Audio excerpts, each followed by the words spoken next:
ಬಿಜೆಪಿಯನ್ನ ಬಲಾತ್ಕಾರಿ Janata party ಅಂತ ಹೇಳ್ತಾರೆ. ಆದ್ರೆ ನಾನು ಹಾಗೆ ಹೇಳೋಕೆ ಇಷ್ಟಪಡೋದಿಲ್ಲ ಅಂತ ಹೇಳಿ ಬಿಜೆಪಿ ವಿರುದ್ಧ ಸಚಿವ ದಿನೇಶ್ ಗುಂಡೂರಾವ್ ವಾಗ್ದಾಳಿಯನ್ನ ನಡೆಸಿದ್ದಾರೆ.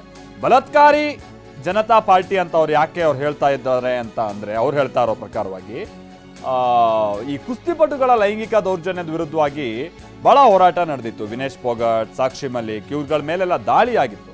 ಅದಕ್ಕೆ ಕೇಂದ್ರದ ನಿಲುವು ಏನೂ ಕೂಡ ಇರಲಿಲ್ಲ, ಅಥವಾ ಕೇಂದ್ರ ಏನೂ ಒಂದು ನಿಲುವನ್ನ ತೆಗೆದುಕೊಂಡಿರಲಿಲ್ಲ.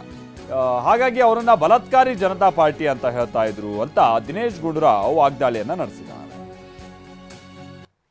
ಈಗ ನಮ್ಮ ಕುಸ್ತಿಪಟುಗಳು ಯಾವ ರೀತಿ ಹೋರಾಟ ಮಾಡಿದ್ರು, ಲೈಂಗಿಕ ದೌರ್ಜನ್ಯಕ್ಕೆ ಒಳಗಾಗಿದ್ದೀವಿ ನಾವು ಅಂತ ಪ್ರಖ್ಯಾತ ಕುಸ್ತಿಪಟುಗಳು ಬೀದಿಲಿ ಕೂತ್ಕೊಂಡು ಧರಣಿ ಮಾಡೋದು ಎಷ್ಟು ದಿವಸ ಮಾಡಿದ್ರು?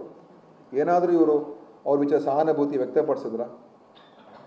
ಯಾರು ಅದು ಮಾಡಿದ ಏನು ಹೆಸರು ಒಂದು ಬ್ರಿಜ್ ಭೂಷಣ್ ಸಿಂಗ್ BJP ಮುಖಂಡ, ಅವನ ಮೇಲೆ ಏನಾದರೂ ಕ್ರಮ ತಗೊಂಡ್ರ? ಏನಾದರೂ ಆ್ಯಕ್ಷನ್ ಆಯಿತಾ? ಎಲ್ಲ ರೀತಿಯಲ್ಲಿ ಅವನಿಗೆ ರಕ್ಷಣೆ ಕೊಟ್ಟಿದ್ದಾರೆ. ಅವನು ಏನು ಬೇಕಾದ್ರೂ ಮಾತಾಡ್ತಾರೆ ಅವನು.